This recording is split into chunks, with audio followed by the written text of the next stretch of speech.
Big Buck Registry's Big Buck Podcast, episode number 78. Jim Stickles, Deer Biologist, and Jeff Schmitz, Big Game Logic.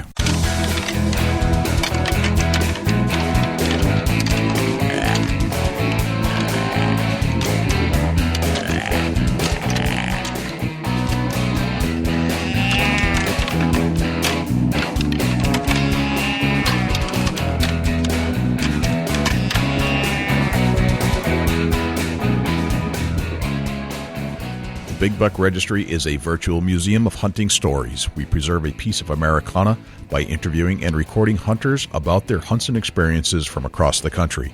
And who knows, maybe we'll learn a thing or two along the way that'll help us take our hunt to the next level.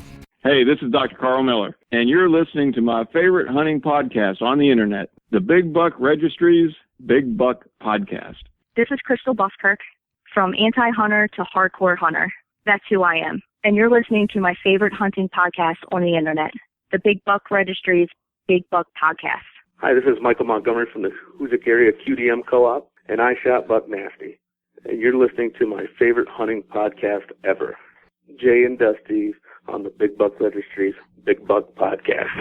Welcome to the show, everybody. This is your co-host, Dusty Phillips of the Big Buck Registry Big Buck Podcast, and I'm joined today with the host, Jay Scott. Jay, how are you, buddy? Good. Oh, that's no good. I'm glad you called me the host this week instead of I'm just glad. You got to get more fired up than that. Dude, I am so pumped up though. No, I was like doing everything I could to just dumb it down so I felt like I wasn't excited. We got some serious stuff going on. We do have some serious stuff going on, you know. It couldn't be better. I don't think it could be. Few little things I wanted to just kind of fill you in on. We have surpassed over 100,000 downloads of this podcast as of last week. That's a beautiful thing. We've had our best month ever, and I cannot say thank you enough from the deepest parts of my heart to say thank you for listening to our show. Yeah, absolutely. You know, it's one of them things where without the listeners, we would just be two guys recording each other. Yeah.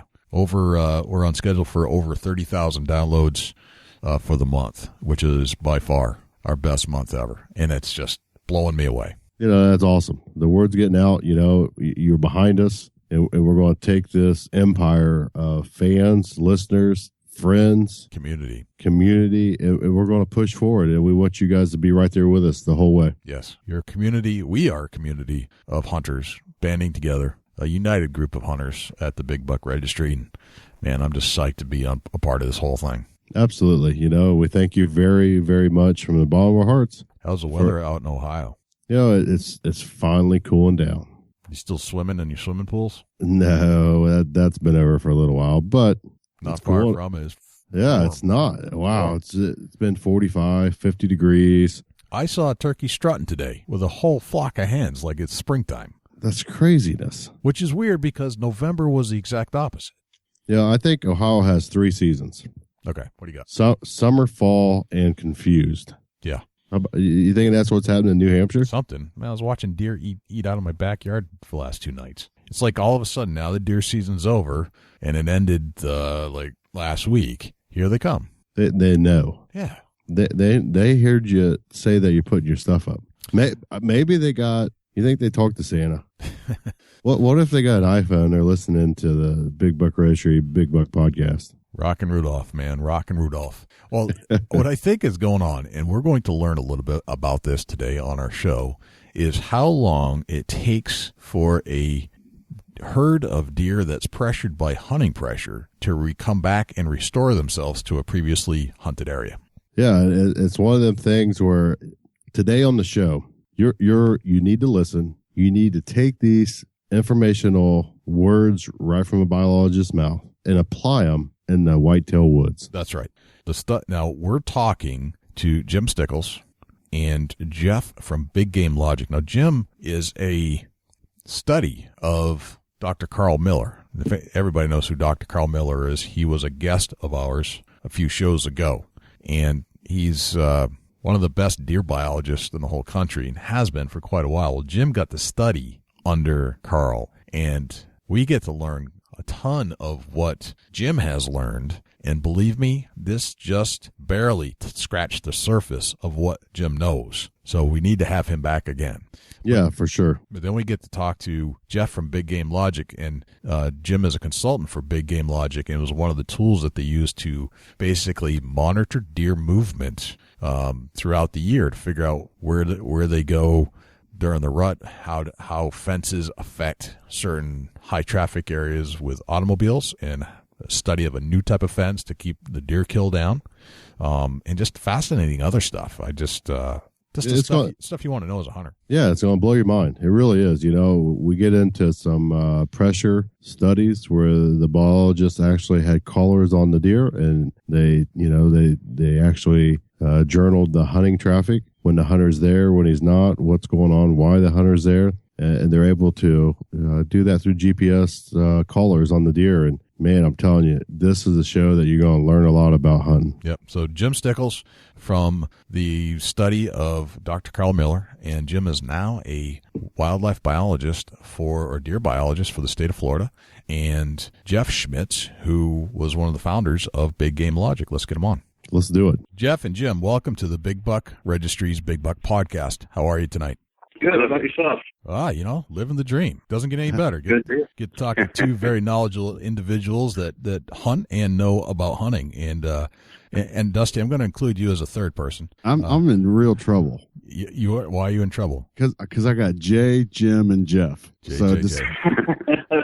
Bear with me, everybody. Bear with me. It's going to get me at some point in time. So yes, this is the first. Just a heads up. Excellent. If we can get Dusty a little confused on air, that's great. Uh-huh. Well, guys, thanks for joining us. I'm eager to pick your brains about deer and all the great things you've learned. Jim, you're coming out of the University of Georgia and working with Karl Miller, and Jeff, yes. You've created this great thing called Big Game Logic that helps and comprehensively track deer for the hunter, and I assume for all the stuff Jim's doing too. That's correct. Yep. Very cool. Well, Jim, let's get into some of the stuff you're doing. Tell me about where you are right now. Right now I'm in Florida. I just recently got a job with Florida Fish and Wildlife Commission as the assistant deer program coordinator down here. So that's where I'm at right now. Very nice. And that was a result of your studies that you've done in graduate studies, right, with Dr. Karl Miller? Absolutely, yeah. We did. I did my graduate research under Dr. Karl Miller and also Dr. Bob Warren. What we did was we had GPS collars outfitted on several deer along a stretch of I-20 in Madison, Georgia. And what we were doing is we were monitoring the effectiveness of a new fence design. And this design is supposed to work as a one-way barrier. Preliminary indications show that it's working in that manner. The idea is that this fence is shorter. It's only about 4.5, 5 foot high, and it has an outrigger angled at 45 degrees away from the highway, and it's strung with 4 strands of high tensile wire. And the idea behind this is that as deer approach the fence from the woods, they have an extra obstacle above their head, and they have a hard time trying to figure out and negotiate that jump. But if for some reason maybe a tree falls on the fence, or maybe there's a bad accident, a car makes a hole in the fence, and the deer are able to access the roadway somehow, if that were an 8-foot deer fence, the deer would pretty much be trapped in the roadway until it got hit by a car, or until it was able to make its way back to the hole, or maybe even circumvent an fence end. But with this new fence design, since it's only about 3 or 4 foot high, the outrigger design is not facing the deer when they are going from the road to the woods. So they are able to jump out of the road back into the woods anywhere along that stretch, as long as they're good with jumping a fence. So sounds like a pretty well-designed fence. Yes, it took several years of the design. Actually, my part of the project was phase 3 of the 3-phase project. The first phase of the project started at the University of Georgia, where they were just looking at different types of objects and devices that were supposed to keep deer out of roads to help reduce deer vehicle collisions. For example, they tested pure tone sound, similar to the ones that are made by deer whistles. They found out those don't work at all. They used reflectors, some of these deer reflectors that were advertised to, as light was hitting them, it would create some sort of visual barrier. And they found out that with a certain color of these reflectors, deer were actually more apt to run into the road than run out of it or away from it. So when all was said and done, they found out that this they tested several fence designs as well, and this fence design that we worked on performed similar to an 8-foot fence in its effectiveness of keeping deer out of an area where they didn't want to be, and it was a lot cheaper. I got to ask, where do you get a set of these reflectors for putting deer in your area? I have no idea. I have no idea. I surely this season could use a set. Right. Perhaps if you contact David Osborne, they might have some left over at the deer pen. I can't remember if we still have some in one of the sheds where we have extra equipment from all the past studies or not. So maybe contact him. All in good fun. You guys can't take me seriously. It's all in good fun. I can put that on my tree. There you go. So you can sell them to me too. Absolutely. Sell them to the automobile enthusiasts as deer repellents, and then sell them to the hunters as deer attractants. It's a beautiful system. I love it. Nice. We can always put up those deer crossing signs, right? Right. Yeah. Right. Exactly. I'm not sure. That always. Yeah, I'm not sure if you guys heard the YouTube thing a while back. I did hear it. Yeah. And we're probably going to get a message saying, Jim's the reason that they put up the deer crossing sign where they did. Oh God, I hope not.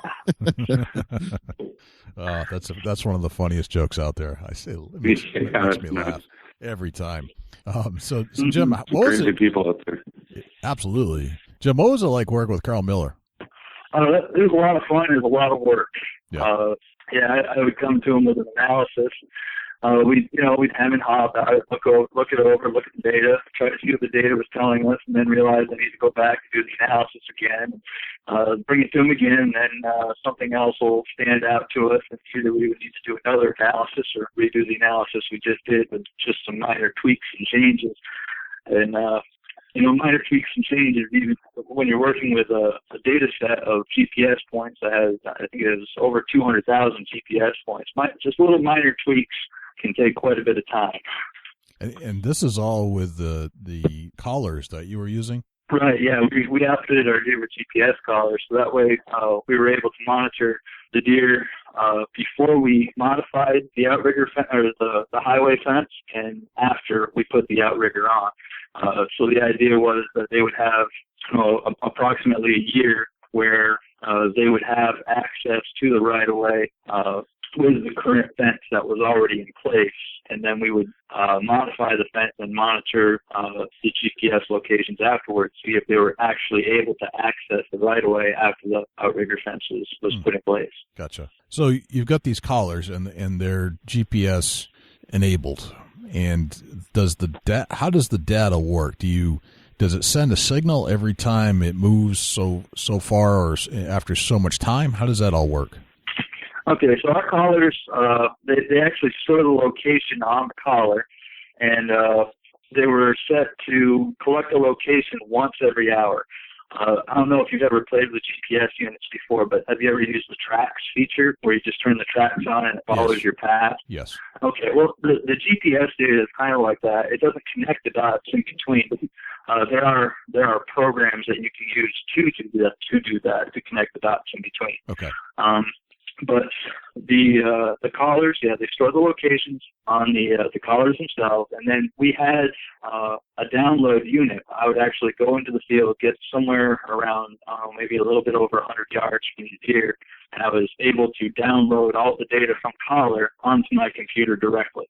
And then from there, I can process the data any way that we needed to. Interesting. So it's capturing longitude and latitude, or something similar to that. So it's giving you position, and then is it capturing a date at the same time? Yep, it collects a date, time, location in the form of latitude and longitude, It also, the collars I had also collected, I think it was temperature and, a couple other things. Oh, wow. Yeah. So, then you had to get within 100 yards of the deer, and you were able to have some kind of a communication between your computer and the device? Right. Not all GPS collars are like that. The reason we chose that type of collar was mainly because we were collaring adult deer. Adult deer don't really move all that much, and it wasn't too much of a hassle to go out there and get within 100 yards of a deer, especially during daylight hours. They stick pretty tight, believe it or not, when we actually go to download data. You'd be amazed at how often you're 100 yards from the deer and you don't even know it. But not all collars work like that. Like I was saying, some collars are satellite enabled, and they will send the locations to a satellite and then directly back to your computer, like in the form of a text message. So you can get an email or a text message, and it'll have all of your data right there. You don't even have to go into the field. So some collars are like that. Collars that we had were a little bit cheaper in price, but we had to go out and manually collect the data. Gotcha. Now, what kind of software or are you using to study the data points? We mainly use ArcGIS. It's a geographic information system. Okay. Very complex software. It's not really user-friendly, but it can do some amazing things. So that's mainly what we were using. Gotcha. Okay. So what can you say that you learned about deer movement in general from your studies? And maybe the fence study, but any other studies that you've done under Karl? Oh, man. Geez, where do I start? It's a long list, huh? It is, yeah. It really is a long list. I think I'll start off with something that we did a couple of years ago. Once we got the collars on, I really wanted to start playing around with some data and to look at some information of the deer that we had collared with regard to hunters. So what I did was there was a pretty large property in the area. There's a bunch of hunters that were willing to participate. So I ended up giving them a hunting journal. So I knew when they were in the field, and I could go back and look at the data and find out what the deer were doing while the hunters were in the field. And there was another graduate student out of Auburn. He did a very similar study. And actually, we designed our studies in a very similar way. But his study was all bucks. Mine was all does. It just, for me, it was the way it worked out with the collars. A lot of my buck collars ended up falling off before the hunting season. There was a manufacturing problem with those. But he has a lot of buck data, and like I was saying, the study design was very similar, and our results were very similar. And those results were that it doesn't take very much hunting pressure at a stand to cause deer to not use that stand area during daylight hours. It doesn't mean that they're going nocturnal, so to say, like they're still moving at the crepuscular hours that they normally move. They just stop using that area during daylight hours. I think it was something like 3 hunts or about 12 hours of hunting pressure total. And after that much hunting pressure had been applied, nearly 90% or more of the locations in the general vicinity of the stand, for me it was a 100-yard buffer. For him, he kind of outlines the visible area from a stand, which could be 100 yards or it could be more than 100 yards. But anyway, the visible area for a hunter or 100 yards for me, and 90% of the GPS locations were at night after that much hunting pressure. I thought that was outstanding. Wow. I mean, that really puts things into perspective. Absolutely. Yeah, it does. Holy smokes. All right, while we're right there, did you go further to how long of estimated break it would take to have the deer come back to the area? He calculated that. I think it was like something like about 3 to 4 days. I did not calculate that. I just paid attention to how much time it took before a reaction was detected. So that's fascinating. That's yeah, absolutely. Wow, that's interesting. That's very interesting. Now, Jim, you're doing some consulting work with Big Game Logic. Is that correct? Yeah, I mean, they consult with me every now and then for ideas. We've got Jeff on the phone there, and you probably want to say a couple words about the program, I imagine. Yeah, he's been a big help. He's been a big help. A lot of the ideas that we have for the site come from him. So it's much appreciated. Gotcha. Jeff, tell us a little bit about Big Game Logic. I mean, I've got a chance to look at it, and it's a very comprehensive system, and I think I could get to love it tremendously. And there's so much that you can do with it. Where did this whole concept come from? What's your background? Sure. Actually, I was a MIS major. Now I'm an operations manager for a big company here in Milwaukee. So I'm just a weekend warrior, I guess, as it comes to hunting. And I've hunted all my life. We got a big chunk of land in central Wisconsin with 3 other owners, and they're kind of scattered all across the state and Minnesota.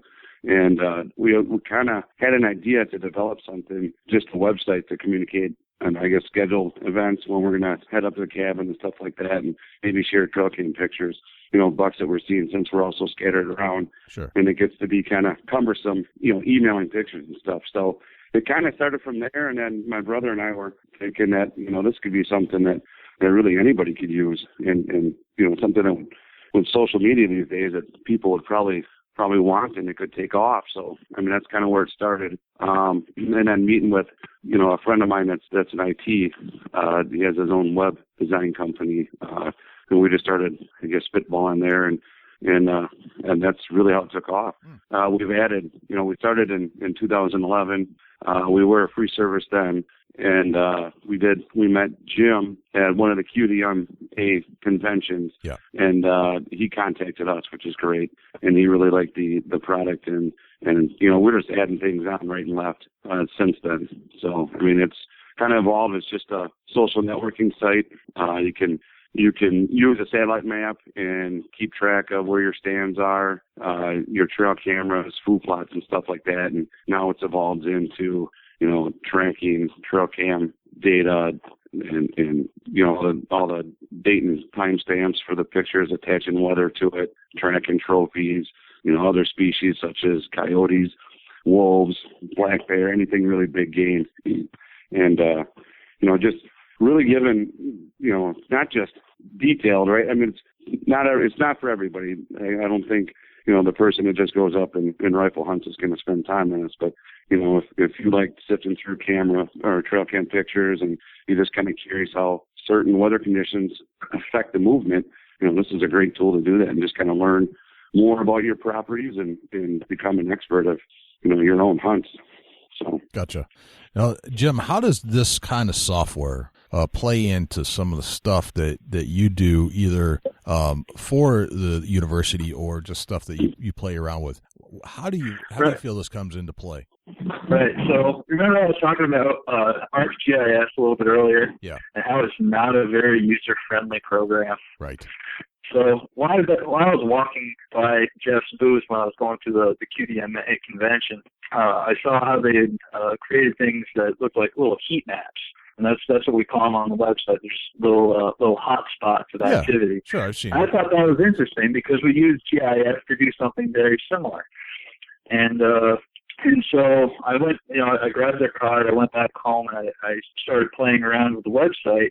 And I was like, wow, this is like all the user-friendly things that I wish GIS had, but it doesn't. And so, like, just simple things like adding trail cameras and tree stands to a map, and adding deer sightings and trail camera photos and all that other information. Big Game Logic brought all that stuff together, and we were better able to pattern deer because of it.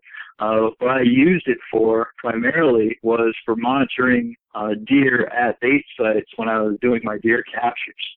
And there were several things that we used it for, and several of the tools that we developed in more recent, or not long after Jeff asked me to be on the pro staff, were the result of actually doing some field testing and realizing, okay, well, we need something on the map that shows the best tree stands for the wind direction, because I've got 2 different technicians and they're always calling me to find out what the best wind directions are for the stands that we have. And so we were able to add that feature onto the map, and now with just the click of a little checkbox, after you've set your best winds for each stand location. All you have to do is click a little checkbox and it shows the best stands for that wind direction. I didn't get any more phone calls about wind direction after that feature was added. Gotcha. All right. Another thing was we needed to figure out a way to bring a large data set or large numbers of trail camera photos into the website so we didn't have to enter each one manually because that was taking a lot of time. Right. So we created another little feature where what we do is we put a little program into the folder where all of your trail camera pictures are, and what it does is it extracts the date and time stamp.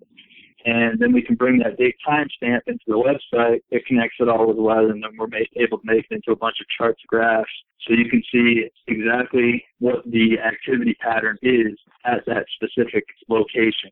So you can look at all your trail cameras and figure out, okay, which camera, which spot is getting the most daylight activity right now, and do I have the right wind for it? Okay, that's the one I want to hunt. You know, that's kind of how. That's kind of how it works. But if you think about it, really, a trail camera is just like, it's almost like putting a GPS collar on the deer, only it's a stationary GPS device. We know where the location is.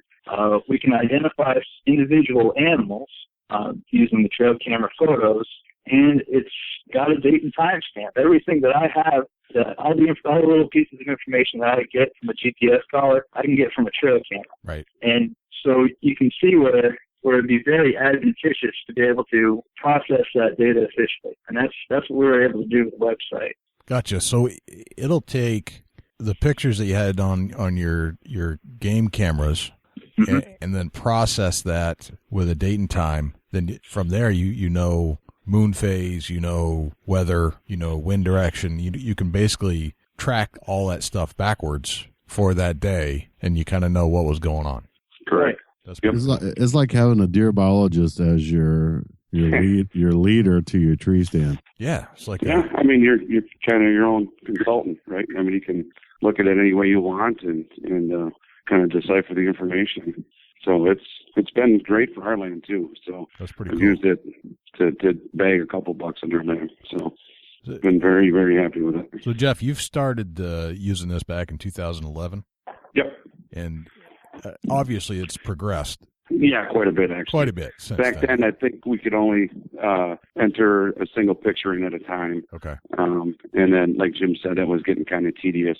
So then now we kind of just use that for tracking notables. You know, if you got a trophy or a hit list, I guess if you call it, then you're going to want to import the picture just to share with your cam members. But otherwise, you just take so you manage the images on your hard drive and then run an executable and take the date and timestamps and just import that into our website, which then we go grab the weather and we can go back, I think, to 2008 and get the historical data for your date and timestamps.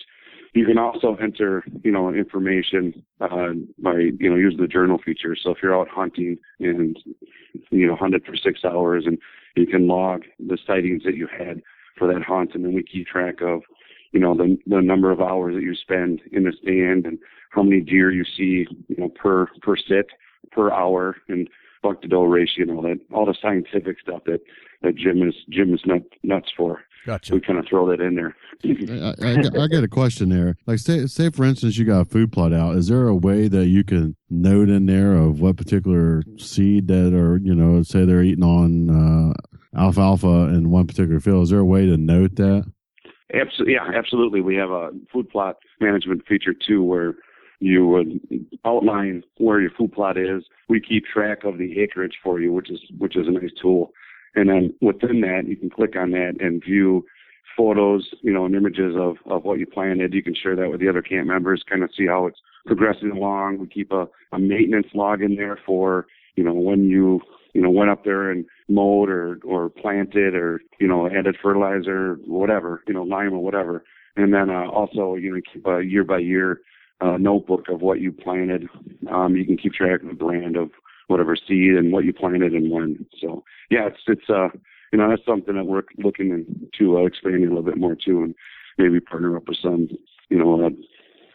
food plot company or something like that, and try to get more involved in that next, I think. So, but yeah, you can absolutely keep track of everything on there, and pretty useful. Yeah, I mean, it sounds like it's multi-successful for everybody. You know, you can use it personally. You can use it as a deer hunting camp that say that you're in a lease with 4 or 5 other people, and also maybe a neighbor to the property that you're more than happy to share information with. You guys could all log everything together, and it's one big data plan for, you know, some buck whacking is what it sounds like. Absolutely. Actually, Ryan Tao, he's one of the, I think he's the Missouri cooperative, QDMA cooperative coordinator, and he advocates using Big Game Logic just for that purposes. So the QDMA co-ops can keep track of the land properties around them that are involved in the co-op, and they can add their harvest data and their observation, mainly their harvest data. I'm not sure how much they want to share their observation data with each other, but they definitely want to share their harvest data and find out whether the cooperative is meeting management objectives. Right, I see. Yeah. The next question is like, are either one of you like actual what I want to say here? Jay, work with me. The QDMA, are you guys like representative for an area or anything? No, I'm not. We've partnered with them in the past, as far as like a corporate or a QDMA sponsor and stuff like that. So gotcha. That's really the only involvement I've had in there. It seems like the deeper we get into the more of the biology side of whitetails, the more QDMA is popping up. Right. Gotcha. Absolutely. I mean, we absolutely advocate QDM anytime we get a chance.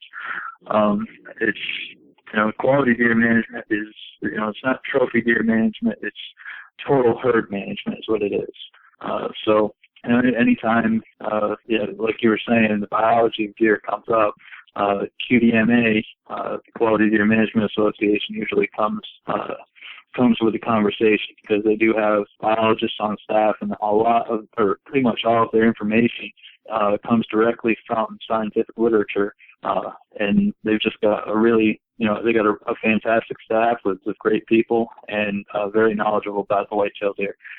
And that's the target audience for software like ours. So gotcha.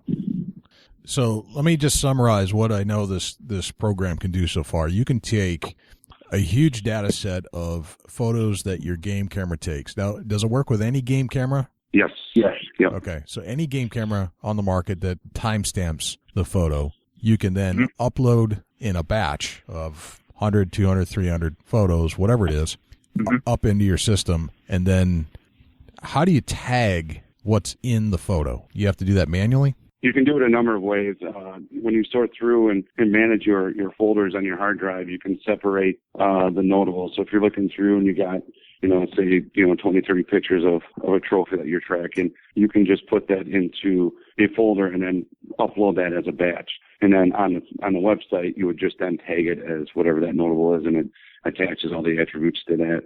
Or you can go onto the site and, if you just had an observation, let's say you were walking and seen them in this area, you can click on the map and then it brings up a log entry, and you can tag a notable that way if it's a buck or a doe. But really, with the trail cam pictures right now, you really just are marking observations. We don't really separate it by buck or doe at that point.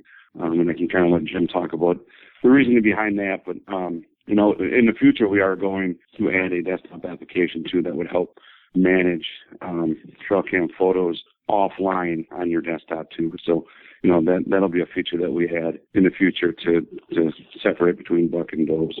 Gotcha.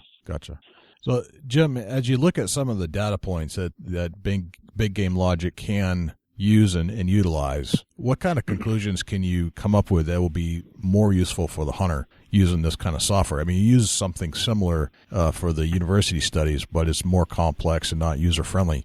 Does this really carry over to does it have a good GUI, meaning a graphic user interface, where this thing is kind of dumbed down so that the everyday hunter can use it? Right. Yeah. That's basically what the website is. It's a more user-friendly version. Now, you still have to have some computer skills. That being said, with the GIS software, even when you come to Big Game Logic, you do have to have some computer skills. For example, as Jeff just mentioned, you need to have sort of like a filing system that you use to keep track of your trail camera photos and keep track of individual animals. I don't know about you, but generally what I tend to do is have a folder with the date that I downloaded the pictures, and then another folder inside that has all the camera names, and then a folder inside the camera that has, maybe deer pictures, raccoon pictures, whatever. I separate them out by species. And then another folder that separates all the deer photos into, notable individual animals that I'm interested in, and then maybe I'll have all the does and fawns in a separate folder. So you do have to be able to actually put together some sort of folder system that you can manage quite well. And you do have to know how to navigate a website, obviously. And but other than that, it's pretty user friendly. You're able to, once you've entered the trail camera photos into the website, it doesn't take long for it to connect with the weather data, and you can see results within 10, 15 minutes, depending on how long or how many photos you bring in. Sometimes if you only have like 10, 15 photos to bring in, it'll be done within a couple minutes. I brought in about 1,300 hog photos the other night, and I think it was done in 10 minutes, connecting it all to the weather, and I was able to see my shrubs and grass, and now I know where the hogs are.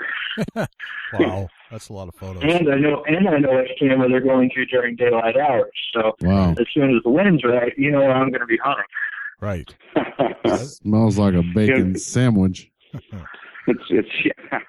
It's not something that my dad would use, right? I mean, you got to be somewhat skilled, but I mean, it's a niche that we're after, and the diehards, the people that love to view trail cam images, and kind of the data geeks in us that hey, easy guys, like to try the pattern. Jay's pretty old, so you guys be easy. Not that old, man. I had did any of you guys have an Atari 800 growing up? Oh wow! Oh yeah. Absolutely. Thank you very much. Well, that's an Atari. My brother did. Your brother did. Yeah. All right. What's an Atari? You know what that is, Jim? Yeah. It's this program sounds like it's something that all hunters are missing. It just seems like you got the cake. This is the icing on the cake for your setup. It really is. I mean, having a trail camera is a tremendous benefit in itself, because you're just looking at trail camera pictures, you're able to pick out some of that information that you need to know as a hunter, like where are my daytime pictures being taken. But I don't know how long you actually stare at a computer screen at pictures, but I've been doing it a lot lately, especially since I'm compiling a trail camera survey right now. And looking at the timestamps in each individual one and trying to remember all that information, especially when you have thousands of photos to process, it just becomes a blur. And that's kind of what Big Game Logic helps you do, or helps you organize. It keeps all that information in there, so it's not being stored in your head, it's being stored someplace else, and you're able to easily view it in the form of a report, in the form of charts and graphs and everything else, where you can see it and understand exactly what it's telling you. Right. I mean, this sounds like let's say back in the day in Jay's time, something that would cost you a lot of money to have set up. You'd be buying a lot of film with the old trail cameras. That'd be kind of hard to do. Oh, sorry, Jay. I can't help myself, man. You're funny. You're a funny man. I'm sorry, man. I gotta apologize. You're trying to tell me this whole device back in 1985 would fill up the entire basement of a library, is what you're saying. Pretty much, but anyway, I mean, this sounds my like dad still uses those can trackers, those old can trackers. Yeah. I think this is the last year though, when he had to get the film developed, it was $12 or $13, and he was like, "Okay, I'm done with this." Oh, I spent thousands on the 35 millimeter. Yeah, it's crazy, and the price of things were outrageous compared to nowadays. It's crazy. Big Game Logic. Go ahead, guys. Sorry. Oh, yeah, I was just saying that, now just trail camera pictures is so cheap. I mean, you might pay $150 for the camera itself, But, think about it back when you were paying for 35 millimeter film and how many pictures that was taking. And also, trail cameras back then had some of the same problems that they do now, and that they don't always capture deer. So you might have a whole roll of 35 millimeter film that's all squirrels. You know what I mean?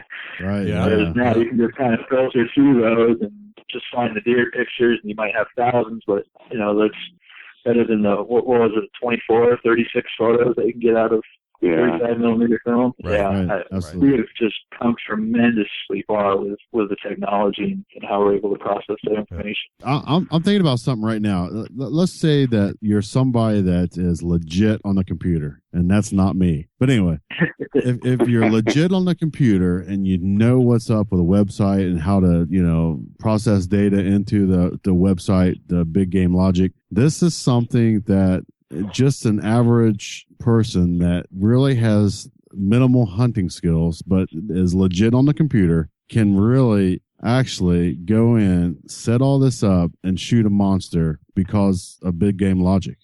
Well, first thing is you have to have a monster in the area that you're going to be hunting. I agree with that. But I'm just saying. And you have to spend the time in the woods, right? Yep. Exactly. Right, but with the data that you can input into this system, it can take somebody that may not have, let's say somebody that has really low hunting skills, and I'm not dogging anybody out. But what I'm saying is, if you got minimal hunting skills and you're new to the hunting industry, you're just getting started. Say you get a hold of Big Game Logic, you got the computer skills, and that's your background. That's what you do, and you plug this monster in, and you start figuring out how to run Big Game Logic the correct way. This really could take somebody to the extreme as far as hunting knowledge of where to be, the right time, and make it happen. It can help you out a lot. Absolutely. And you can read all the articles you want on, how it affects, or, Lee or Tiffany shooting a monster 12-pointer on their property and how they did it. But, it could be a lot different where you hunt on your property in your state or whatever.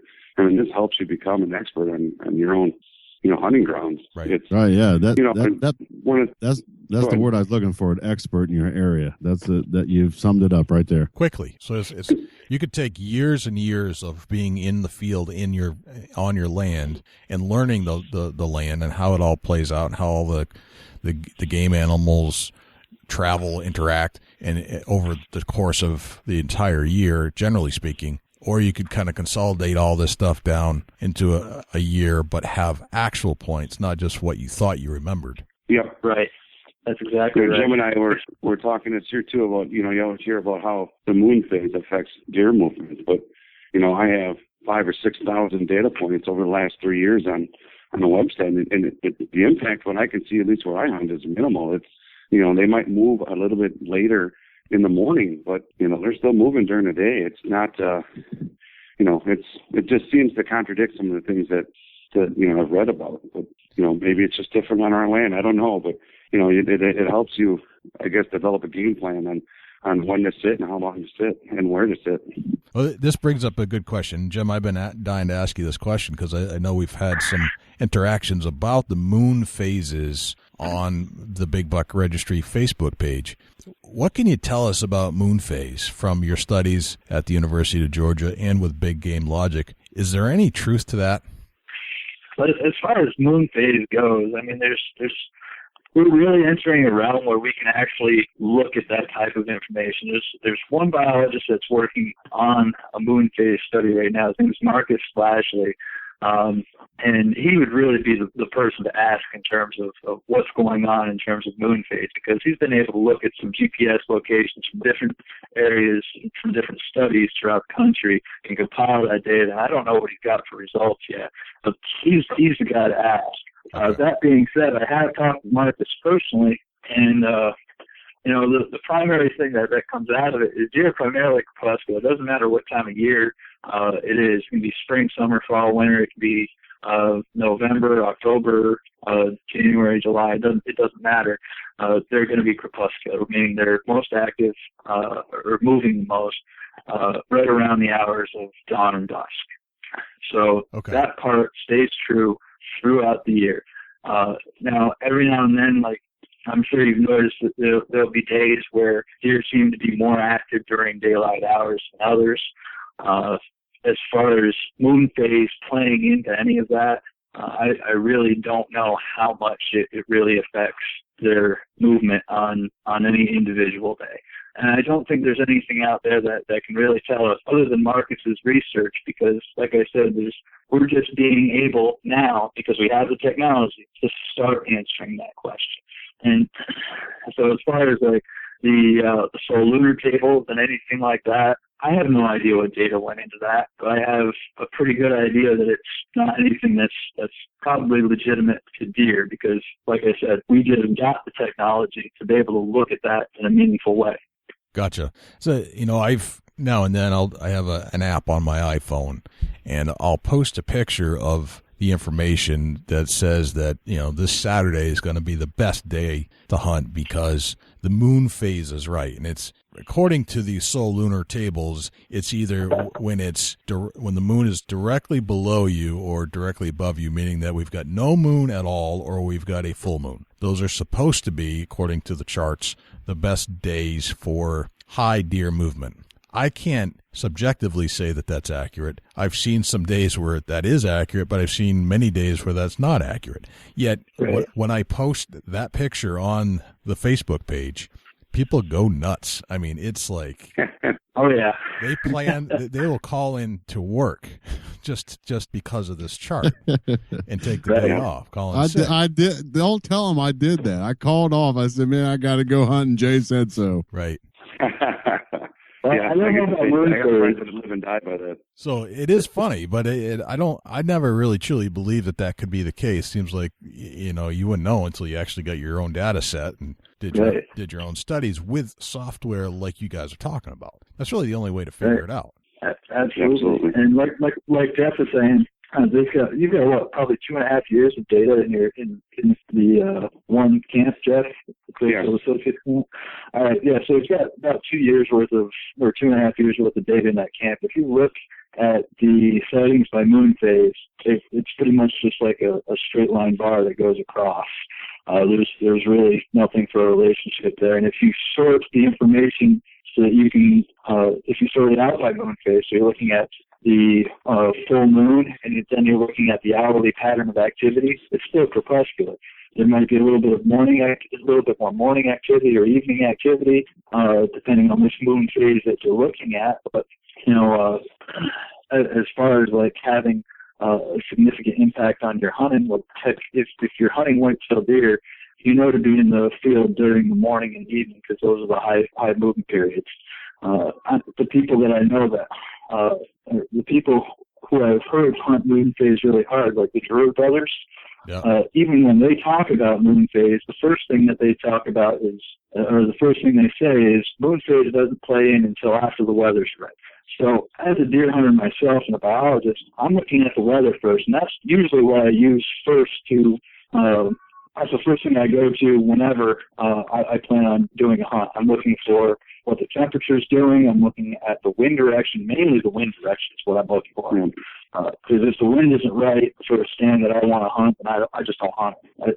I just don't want to risk it. All right, let's break that down some more, Jim. You're bringing up some very, very good topics here. All right, so as a hunter and a biologist who knows more about deer movement than most, you're saying that the first thing that you go to is weather conditions. That's the number one thing that you want to know first. Is that correct? Wind specifically is the first thing I want to know. Okay. Which way is the wind blowing? Okay. Yep. And what specifically do you want to know about the wind, other than that direction? How is it related to your deer stand setups? Right. That's pretty much what I want to know. I want to know which direction it's blowing and how fast it's blowing, because sometimes how fast the wind is blowing can affect the wind patterns. For example, latent variable winds. I hate latent variable winds. They'll give you general wind direction. I like a wind direction or a wind that's going to be like 5 to 10 miles per hour. Kind of like a constant wind direction. It's a lot more predictable. You can figure out where your scent's going to be blowing. Does it just mess up your whole day when there's a light variable wind coming in? If there's a light variable wind coming in, yeah, I hesitate about even hunting at all those days, but, you can't kill a deer if you're not in the field. Right. But there are some days that, sometimes a light and variable wind is worth busting up your stand. Right. So it all depends. So what's the best wind to hunt in? No wind? I actually recommend having some wind. Okay. If there's no wind, you're probably going to end up with some sort of thermal wind, regardless of what the weather says. Since we're hunting those periods during morning and evening, you're often competing with thermal winds. And those are a whole different ballgame. I mean, the forecasted wind direction might say that the wind's going to be coming out of the west, but if you have a valley near you and you're hunting a ridge top, and the valley is to the east of you, those as the air cools, it's going to start dropping down into that valley, and all of your winds will be blowing down into that area. So if that's where the deer are coming from, that can ruin your day. You think because you're to the west of the valley that you're in the clear, but when the thermal winds come in and start blowing your wind in that valley in the complete opposite direction where it's forecast to blow, that can really ruin your day. Gotcha. So all right, yeah. so the wind is important. What's the next most important piece of your hunting puzzle? Where are deer during daylight hours?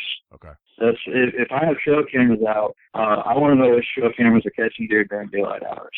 And this mainly comes into play for the early season and the late season, because at that point bucks are a lot more easy to pattern to a food source. During the rut, anytime during daylight hours is good, but at those points, I'm not looking so much at food sources. I'm looking at travel corridors. I'm looking for the funnels, the inside corners, any other types of pinch points that I can find, because that's where bucks that are cruising are likely going to be passing through. And so that's kind of how my strategy tends to go. If I can get a buck pattern to a food source early in the season, that's where I'll hunt. If I haven't got one by then and I'm hunting the rut, I'm going to travel corridors, and then I'll finish the season off on food sources again if I can get a good pattern on a buck. So gotcha. That's the general thing. Okay. And are you looking at hunting during, you use the word, was it corpuscular? Is that what you said? Yeah, crepuscular, meaning they're mainly active during dawn dusk. Okay. And do you usually focus on dawn and dusk and take the afternoon off kind of thing, or are you an all-day hunter? It depends. I've done all-day sits. I've done, just morning sits, just evening sits. I prefer evening sits because generally, deer are least active during the midday. So you can sneak into your stand. You pretty much know the deer are going to be bedded. You can sneak into your stand undetected and then catch that evening movement to a food source, or catch a buck getting back up to cruise and search for does and check the food plots for does and stuff. So generally I prefer an evening sit. Morning sits are a lot tougher. If I do a morning sit, I don't want to be set up on a food plot. Most of the time, and this just comes from experience, most of the time I've gone to a food plot in the morning, I'm bumping deer off the plot. And so I've busted my position. I'm not saying you can't kill a deer because you've been busted by deer. There'll still be some deer passing through probably, but I don't like giving away my position. So gotcha. Okay. Those are some general tactics. In the morning, I'll hunt closer to the bedding area, hoping to catch deer on the way back to that. But still in a travel corridor, just in a different part of the travel corridor. Right. Gotcha. Deeper towards the bedding area in the morning, closer to the food source in the evening. Right. Got it. Okay. All right. Now, Jeff, you said that you used your software, Big Game Logic, to actually harvest a couple of nice deers. I was wondering if you might take this, we've been talking hypothetically here, I was wondering if you could actually walk us through kind of how you set up this whole thing using your software, and maybe give us a play-by-play of how the actual hunt went down. Yeah, sure. Just from viewing trail cam photos that we had out all spring and throughout the summer, we identified a couple target bucks, I guess, and named them and put them up on the website as on the hit list. I got to stop you right there. Let's hear their name. Double G3. They're nothing fancy. I'm not that creative when it comes to names, but Double G3 and Boat 8. So the one that we actually harvested was with the G3 on the left side split at the base. So gotcha. Yeah, I'm always down for deer creative. names. I'm addicted to deer names. I don't know why I'm addicted though. But we were just able to pattern them from even summer, knowing that these two bucks were more than likely, I guess, residents in our area. We do hunt in an area that we have some folks that do trophy manage, and you feel safe that these the younger bucks will be let go, and we have other areas that they'll shoot really anything that comes through, and nothing wrong with that. It's a trophy for everyone, and they are meat eaters, or meat hunters, I should say. But so I talked to neighbors and stuff like that. We've identified kind of where they were staying, and put trail cams between where we figured the bedding area was and where the food source was. We do have a neighbor that has some plots on their land with corn. We also put some plots up this year with corn, and we could see where they're moving from and to. And they were traveling, really a stretch of about 1.5 miles. And, the one in particular had a lot of daytime photos. So we figured that we'd probably get a good shot at some point if we hunted along, like Jim was saying, this corridor. And lo and behold, we got lucky and got a daytime sighting of him, and kind of patterned, I guess, where we're going to sit based on that, and came in by November 8th of this year in the morning. Actually, there was a bigger one that was with it, and I think it was the boat 8 that we had tagged. And shortly after came the double G3 about 20 yards away and put it right through the heart. And and on our site too, when we do harvest an animal, we keep track of obviously all the photos that you tagged it with.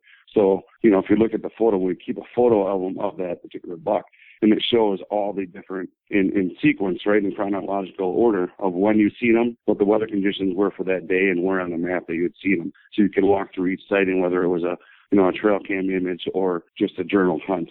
And so it's a pretty cool yearbook that we keep for the user, and Gotcha. kind of tell the story of the harvest. Gotcha. But nothing exciting, but definitely a lot of fun, and it's just kind of neat to I guess I only get chances to go up there on weekends. I got 2 young kids and a job, unfortunately. Well, fortunately, but I can't spend as much time in the woods. And this allows me, the software does, to really maximize my hunts. So I could spend the weekdays down here looking through pictures, getting excited, and kind of detail my game plan. And then once I get up there, I got Friday night to hunt, Saturday to hunt, and Sunday morning. So I got to make the best of it. And we did it. It works. It definitely works. Well, I would think that there would be a lot of people in that exact boat where you work all week. Maybe you take a week off during the hunting season from work, but in general, it's you gotta, if you had a tool like this to really hone in where those deer are during daylight hours, that's where you want to be, and you don't have to be there observing day in, day out to figure that out with this kind of stuff and with the use of game cameras. Now, that being said, how many game cameras do I need to effectively study an area? How big is the area? That's a good question. So, yeah. Let's say it's a 10-acre piece. How many cameras would you use per 10 acres? For 10 acres, well, I just use one camera for 10 acres. Now, generally, we tend to use one camera per 100 acres. That seems to cover grid pretty well. Okay. That's the standard amount for doing a trail camera survey, one camera per 100 acres. Let me see here. As far as if you want to go at a higher density of cameras, maybe like one per 50 acres, it depends on what your budget can do. But you can get pretty effective results with just one camera per 100 acres, or you can even go a little bit larger if you need to, if your budget needs to stretch out a little bit. Then you can have a lower density if necessary. But Gotcha. Getting out past one camera per 200 acres, now you're stretching. Okay. You're probably not going to get a full inventory of all of your deer unless you're running a really long survey. Gotcha. All right. So, that's good information. So you need, for every 100 acres that you're hunting or observing, you got to have at least one camera to really get a good idea. Right. Now, we talked a little bit earlier about moon phase and how it relates to deer movement, deer activity in the rut. I know we're probably getting down on time, so one thing I wanted to bring in was some of the research that I worked on with Dr. Miller was we developed a rut map for Georgia. Okay. And what we did was we used deer vehicle collisions as an indicator of deer movement activity. Yes. In other words, the more deer are moving in the field, the more they're crossing roads. The more they're crossing roads, the more they're getting hit by vehicles. Right. We found that to be a very good indicator of when the rut occurs. So if you're looking for information, local information on when the rut is in a specific area, probably one of the best people to ask for that information is not necessarily going to be a local hunter. It'd probably be the local auto body repair shop. Right. Because they're going to have that information. That's when they tend to be busiest. Yeah, I mean, we notice that all the time driving, up to our cabin's probably 2.5 hours away, and we can always tell if it's going to be a good weekend by the number of deer carcasses you see on the side of the road. So it's Gotcha. usually a good indicator whether or not they're running around. Would increased police reports of deer vehicle collisions be another place to look? That's exactly what we used, actually. It was police reports of deer vehicle collisions. We got that data set from the Department of Transportation. And, we were able to compile that data for each county in Georgia and look at the incidence of deer vehicle collisions throughout, I think it was from September 1st to January 31st, because depending on where you are in Georgia, the rut's different. Right. Like up in the northeast corner, it's in like later November. Down in the southwest corner, it's in late December. And then throughout the majority of Georgia, it happens about early to mid-November. Along the coast of Georgia, there's a lot of mid to late October.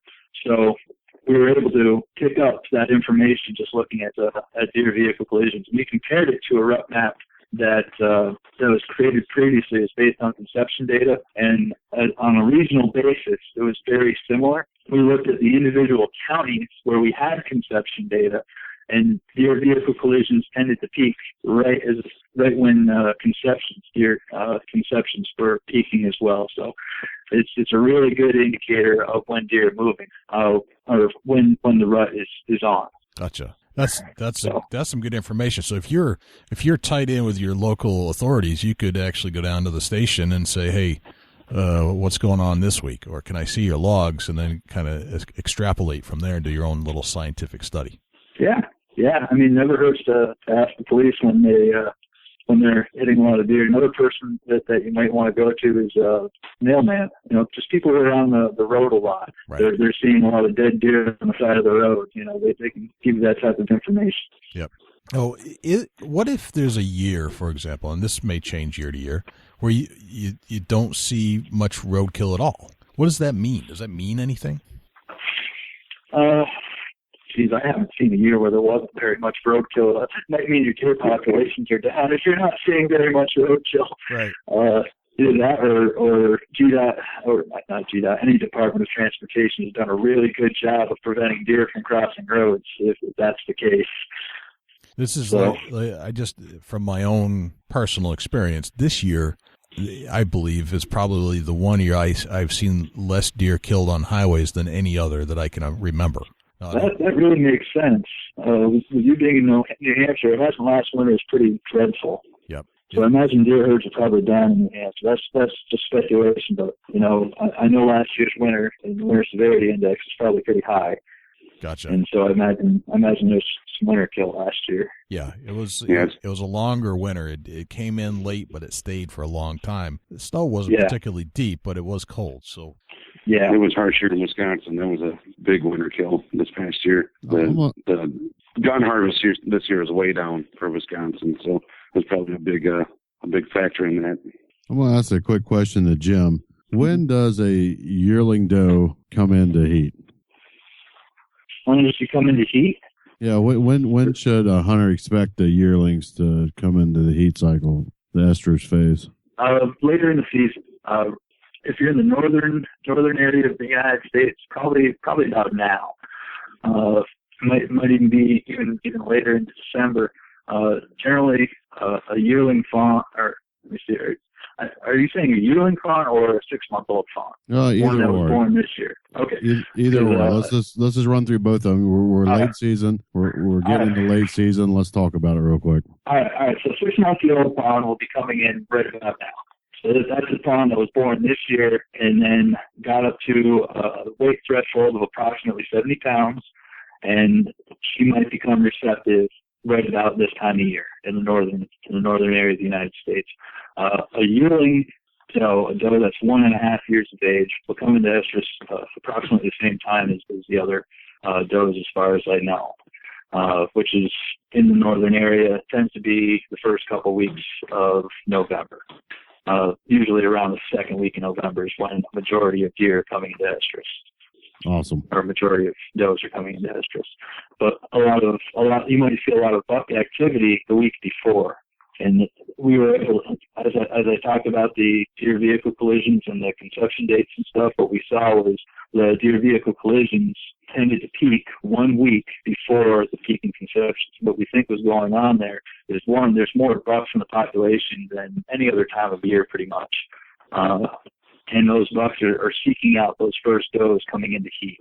So there might be more buck activity going on during that time, which can contribute significantly to increased sightings. Yeah, that was a great answer. My question was there with the newborns this year. So you're saying approximately 70 pounds they should be coming into heat then? Approximately, yeah. Approximately 70 pounds, and it should be coming to heat right about now. So if you're looking for some late season action, now's the time to see if you can get on these deer. The other thing about these young deer, this is what's really great about hunting the late season, is some of these young deer, I'm not gonna, I want to quote Dr. Grant Woods on this, because this is where this information actually comes from. I watch his show all the time, growingdeer.tv. And what's great is these young deer are very inexperienced, and so they've never been to a rut before, and they tend to be the first ones coming out to food source. And if they're coming into heat during that time, they don't really have very much experience. You can actually get a buck to follow one of these young does out into these food plots and have a pretty good chance of harvesting a buck late in the season, just because of the inexperience level of these young deer. Like I said, I think Dr. Grant stated that in his last growingdeer.tv episode. So if you want to check that out, go ahead. It's a great show to watch. It's one of the few shows deer hunting shows that I actually do watch. He does a great job of it. Yeah, we're familiar with Dr. Grant Woods. We've had him on our show before, and then we did the follow up with Karl, and I remember exactly what you just said. I think he mentioned that on our show. Fair enough. Yeah, interesting, good stuff. So Jeff, if you wanted to give Big Game Logic a try, where would one go? You can just log on to www.biggamelogic.com and register on there. We get a 30-day free trial, and now it's $2.99 a month. If you pay monthly, if you go for the full year, it's knocked down to $26. We also have a free iPhone app that goes along with it, and it acts as a field device. So you can actually be out in the field and use the GPS on the phone to add, any kind of waypoint, tree stands, trail cams, and journal your hunts on the application or the iPhone app, and then it'll communicate to the site when you have internet access. Gotcha. So it's a good, field communication tool. Cool. And what are some of the things we can expect to see advancements in the software coming up? We're going to get an Android app before the next season, and then we're also creating a desktop application that will help you manage the trail cam photos and sort them, and then it'll also communicate that up to the website. So it'll be a tool that'll make viewing pictures and sorting pictures, deleting pictures with no animals on it, sorting them by species and whatnot, offline on your desktop application, and then it's going to be a useful tool if where you hunt, you might not necessarily have any Wi-Fi access or internet access. Gotcha. So you can manage everything on your computer, and then when you do hook up to the internet, click a button, and it communicates to your website, your camp on the webpage. To the Big Game Logic cloud is what you're talking about. Basically, yes. Yep. Yeah. Love it. So yeah, and with Jim too. I mean, he's got a lot of ideas and a lot of things that are useful for the everyday average hunter. So we're constantly thinking up ideas, and we're going to keep on adding to them just to make this the most useful resource out there. And there is some concern that I do hear from people is about privacy too, and I just want to make sure that everybody should feel comfortable. I mean, it's all private. People can't just log on and see the information on your camp. I mean, there's no worries, I guess, if your neighbor's going to log on and see all your prime hunting spots and notice that some of the trophies you got running around their land. So it is completely private. Gotcha. And Jim, what's your near future? You've accepted a job with the state of Florida, and right. What do you be doing down there? I'll be trying to manage Florida's deer herd the best I can. Yeah. We'll see how that goes. It's a different deer herd down here.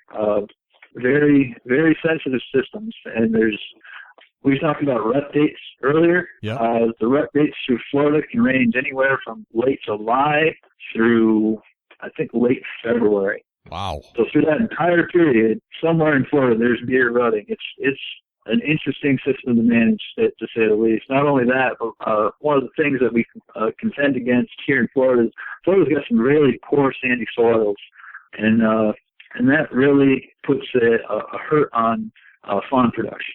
The nutrition isn't as good. You can see it in the yearling deer herd. There's very few spots in Florida where you have a yearling that's more than a spike or a forkhorn. So that's kind of what we contend against in terms of managing the deer herd. Not only that, there's a lot of predators down here. Not only have coyotes made their way on the scenes, but there are panthers down here. And in some areas of Florida, we've got gators, we've got bears in some areas of the state as well. So there's just a lot of things going on, and so it's a very sensitive system, very interesting one to manage. Probably one of the most interesting systems in the United States in terms of deer management. It sounds kind of complex because it doesn't really follow suit with anything else in the United States in a lot of ways. It is, like I said, the most interesting, probably the most complex deer herd to manage in the United States. Well, they've got a good man for the job. I can tell you that. So I'm hoping so. I'm going to try. Well, you've been well trained, so I think you'll do just fine. Gentlemen, this has been fantastic. Dusty, do you have any last questions for Jeff or Jim? Being a deer biologist, coming from Dr. Karl Miller, Jim, give us one hunting tip that you've learned through your studies that would take a hunt to the next level. I'll give you two hunting tips. First is always play the wind. But I mentioned it earlier. That's the first thing I'm looking at when I'm looking at the weather, and that's because I don't like getting busted. And a deer has a phenomenal sense of smell. And a lot of times you'll be sitting in a stand, you'll hear a deer blow off in the distance. You don't even see it. I'm sure you've all had this happen to you, because I know I've had it happen to me a lot. And chances are, if you check the wind, you'll find out that the wind is blowing right in the direction of that deer that's blowing. And so that's the first tip. And the second tip is don't overhunt your stands. I had to find this out the hard way so many times, and I think I really hit upon it earlier in the interview when I was talking about hunting a stand 3 or 4 times, pretty much turned the deer nocturnal at those stands.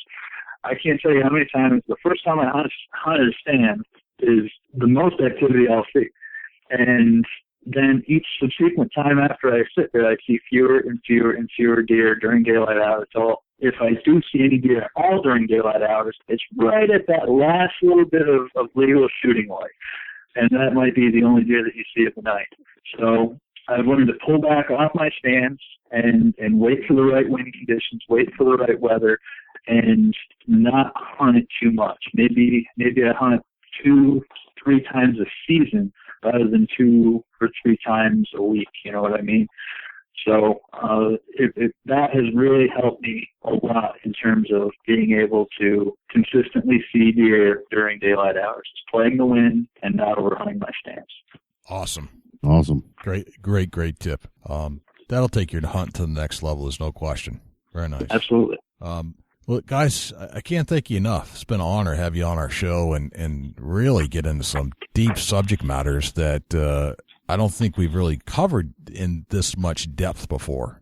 Dusty, do you agree with that? Absolutely. And it's one of them things where that's why we're here. We want to know, and we want the listeners to pull information from every podcast, and we're going to reach out to the best information that's out there. It's available for us to talk with. And, we got Jim and Jeff here, and they got, with Jim doing his biology, Florida, he's getting things going there, and who he's been his studies with, Dr. Karl Miller.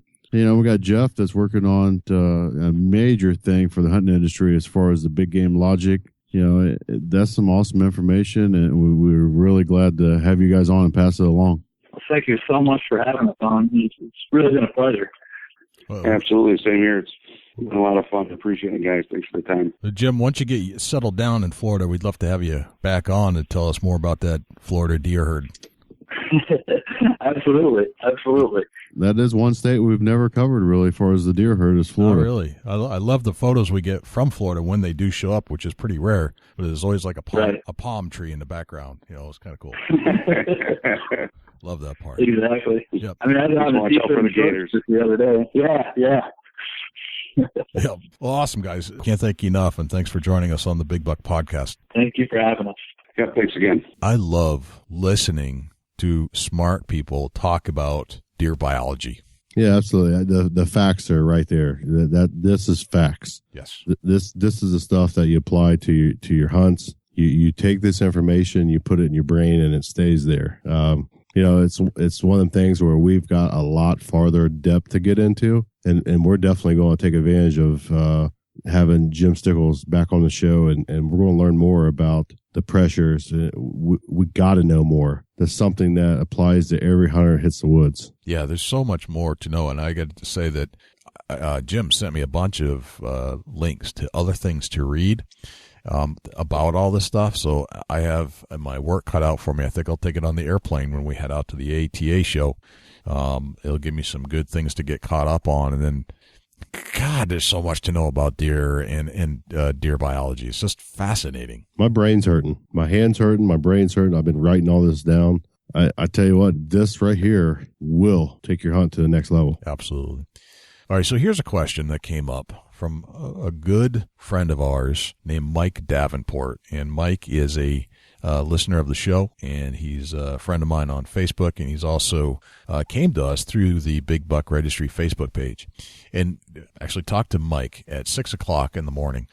He was at work. I won't say where he's working because I don't want him to get fired. But I was talking to him as I was getting the kids ready for school, and the question was, he has a family member who has acquired some land in Kansas, and the family member bought it to pheasant hunt, which is cool. However, he tells Mike that, hey, Mike, there's a bunch of big deer running around here. Maybe you should come out and shoot some, or at least hunt them. So the question is, how do you effectively go into an unknown area without much scouting and lay the creeper on a big buck when you get out there? What would you say to something? I have some ideas, and I want to get your perspective on that. What would you do if this was your first year out there to increase your chances? Yeah, just pulled up on a place. I would take a day to observe, find you an observation point, and get set up on that with a good set of binocs, and definitely check out the area. You really don't want to go walking around. I don't recommend that. I would definitely get a viewpoint, walk far enough to get you a higher elevation if it's there to get up on something, and just spend a night of glassing, looking across fields, find you a thicket that that's possibly a bedding area, and stay out of that area. But I'd take one day just to kind of get my boundaries and my wits on the place and see what's going on. Your eyes are the best trail camera that you got. Absolutely, by far. So and just from listening to Jim on this show, Jim Stickles, is that I suggested a couple other things that are completely out of the field too. Like, you don't even want to go into the field yet. First, I think you got to do some intel. And one of the best things to do, really, and like Jim said, as part of his study, is that you go to the local police department, you get some traffic reports for deer vehicle collisions and find out where those occurred. you basically kind of use your human skills to try to figure out where the deer might be crossing, and that could lead you back to some good deer hunting areas. In addition, one of my favorites is, not in addition to talking to patrolmen that are constantly in the area, and obviously there's the Fish and Game that you could talk to, or Department of Natural Resources, but you could also speak to the mailmen. Mailmen are everywhere, but they are on the road all the time. They probably know more good deer spots than pretty much anybody else. Yeah, I agree to that. That there's all different kinds of ways to go about it, and your two is great points there that utilize the information that's already there. Exactly. Yep. Definitely I'd Google map it, find, get some images on the place that the general area where you're going to be hunting. Yep. Utilize all your options before you go. Yeah. Google Maps is a tremendous asset, and you can figure out the lay of the land. When I think you gotta get there to figure out what's public and what's private. Not gonna be able to tell that from a Google map, but you could certainly, in some scenarios, use Google Maps to at least figure out bedding areas and all that kind of stuff, travel corridors, and then piece that information that you get offline out of the field, talking to those individuals that see deer frequently. Start mapping it together, piece it all together. It's all a big puzzle. It's a big puzzle. That's all it is. Let's see. We've just got a question from Griff. Did the BBR or Jay or Dusty ask the question, who was going to the ATA and what day? We have not asked that on the BBR yet, Big Buck Registry Facebook page. But Dusty, you and I will be there the 8th through the 10th. Yeah, we're going for all 3 days. Indianapolis, Indiana Convention Center. So if you're going, we'd love to hook up with you. Shoot us a text at 724-613-2825. Let us know when you're there, where you are, and let's do a meetup. Absolutely. We'd love to meet some of our fans and listeners and our community followers. Definitely. Fellow hunters that listen to the show. I tell you what, I'm sitting here. I'm in the podcast studio, Jay, and I'm looking at one of my bucks hanging on the wall. Yeah. Man, I tell you what, I like the way the Euro hanger hangs a European skull mount on the wall.